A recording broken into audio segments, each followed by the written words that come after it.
देखो, जहाँ पे कार्यालय है वो कार्यालय राष्ट्रवादी कांग्रेस पार्टी के हैं, और आज भी राष्ट्रवादी कांग्रेस पार्टी इलेक्शन कमीशन में उसके राष्ट्रीय अध्यक्ष शरद पवार है और उसके राज्य के अध्यक्ष जयंत पाटिल हैं। और आज भी अपॉइंटमेंट करने का अधिकार जो नई कार्यकारिणी जाहिर हुई है उसमें महाराष्ट्र के इंचार्ज सुप्रिया सुळे जी है। महाराष्ट्र से प्रफुल्ल पटेल का अगर वो बोलते हैं कि मैं कार्यकारी अध्यक्ष हूं और महाराष्ट्र का हूं, तो महाराष्ट्र उनके हाथ में नहीं है, महाराष्ट्र सुप्रिया सुळे जी के हाथ में है। सर, शरद पवार जी ने अभी जो है एक बात उन्होंने कही जो बेहद अहम है कि उनकी जो तस्वीर इस्तेमाल की जा रही है अजीत दादा की गुट की तरफ से, उसको लेकर उन्होंने एक स्पष्टीकरण भी कुछ दिन पहले दिया था कि वो चुनाव निशान और तस्वीर भी इस्तेमाल कर सकते हैं। उसके खिलाफ शरद पवार जी ने कहा है कि मेरी इजाजत के बगैर कोई मेरी तस्वीर इस्तेमाल नहीं कर सकता। क्या कहेंगे? सवाल ये है, तुमको उनके विचार अच्छे नहीं लग रहे, उनका जो सेक्युलर चेहरा है वो तुमको अच्छा नहीं लग रहा है, उनकी संविधान की बोली भाषा आपको पसंद नहीं आ रही है, वो जिस दिशा में पार्टी ले जाना चाहते हैं उस दिशा में आपको जाना नहीं है।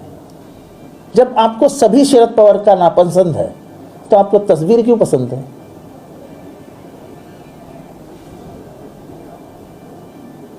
उनका अधिकार है, वो बोल सकते तू इस्तेमाल करते तस्वीरात से और कोई नहीं करेगा, उनका अधिकार है। एक लेटर के बारे में सर प्रफुल्ल पटेल जो है चर्चा कर रहे थे, उसके बारे में जरा बताइए कि क्या है वो पूरा मामला। क्या लेटर? उनका ये कहना है कि जो जानकारी थी वो खासतौर पे महाराष्ट्र में जो एक पद की मांग कर रहे थे पार्टी में, संगठन में अजीत पवार जी, वो उनको नहीं मिल रहा था, उसमें एक देरी हो रही थी। बिल्कुल देरी नहीं हो रही थी। 6 तारीख को ऐसा है, जिसको कांग्रेस का इतिहास मालूम है और राष्ट्रवादी का इतिहास मालूम है, अजीत पवार ने जिस पद पे उंगली रखी, जिस पे उंगली रखी, वो चीज़ अजीत पवार जी की हुई, ये इसका इनकार कोई नहीं कर सकता है, स्वयं अजीत पवार जी भी नहीं कर सकते। वो सबसे लाडले थे शरद पवार जी, और वो कृति से समझता था कि वो सबसे लाडले हैं। तो कोई पद देने में देरी नहीं हुई, कुछ नहीं हुई। 6 तारीख को बैठक आयोजित की थी 10 नेताओं की, उसमें तय होने वाला था कि क्या करना है, और जयंत पाटिल स्वयं तैयार थे कि ठीक है चलो अभी अगर वो होना चाहते तो होने दो। यही नहीं, जब विरोधी पक्ष नेता हुए जयंत पाटिल, तभी भी जो बैठक हुई थी उसमें स्वयं जयंत पाटिल ने कहा था कि अरे विरोधी पक्ष नेता के बगैर अगर तुम पक्षाध्यक्ष होना चाहते हो तो हो जाओ, मैं विरोधी पक्ष नेता होता हूं। तो सब सर, जब बात इतनी तक हो गई थी कि बस एक मोहर ही लगना था 6 जुलाई की मीटिंग को, तो अचानक से इतनी जल्दबाजी आपको क्यों दिख रही है कि वो अचानक से पूरी विचारधारा के अगेंस्ट जाके बीजेपी के साथ सरकार में शामिल हो जाते हैं? क्योंकि उनका ये तय हुआ था, उनका। प्रफुल्ल पटेल जी स्वयं शरद पवार जी को जाके बोले थे कि मैं जिंदगी में आपको नहीं छोड़ूंगा, मेरा जो कुछ है वो सब आप है, मैं आप दिल में भी मत लाइए कि मैं सिर्फ आपके भी खिलाफ बगावत कर दूंगा। अभी सभी सच्चाई की बातें सामने आएगी तो बहुत कुछ हो सकता है।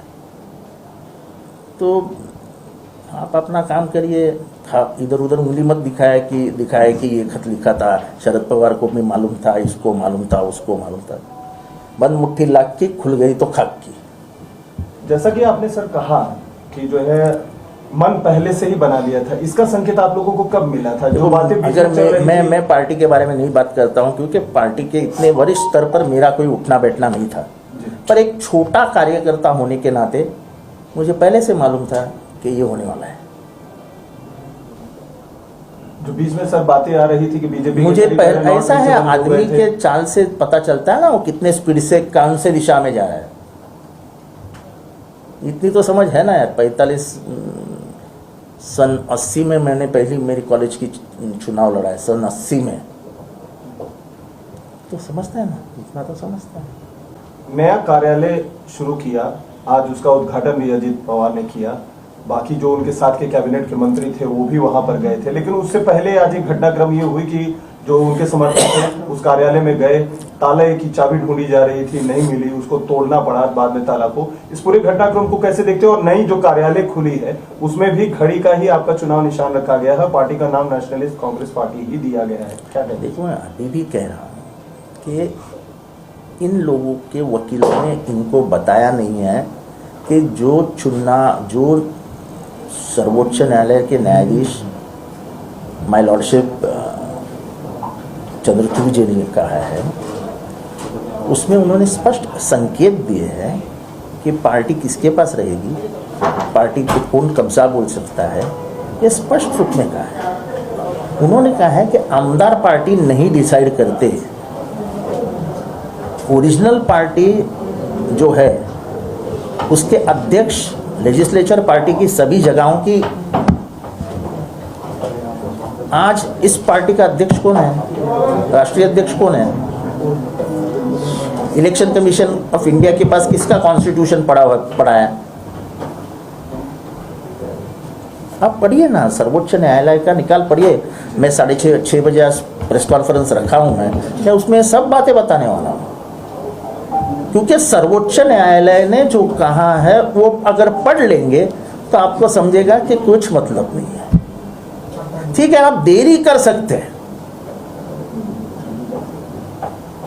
लेकिन देर है और अंधेर नहीं। सर, क्या इसके चलते आप लोग वापस से कानूनी कार्रवाई की देखो, तैयारी अभी लड़ने जो है आपको हर दिन एक बयान ऐसा दिख रहा है कि शरद पवार जी ने मन बना लिया है लड़ाई करने का। हर दिन उनका एक बयान बता देता है कि मैं लड़ने वाला हूँ। आज का भी उनका बयान बता रहा है कि मैं लड़ने के लिए तैयार हूँ, और उन्होंने ही मुझे कहा है कि आने वाले 4-5 दिन में हम लोग नासिक जाएंगे।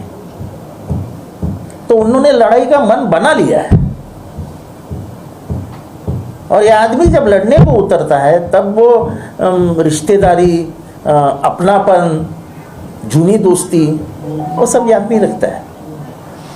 उसके लिए जो कार्यकर्ता अपनी जान देने के लिए तैयार है आज भी, वो उसका बेटा बन जाता है।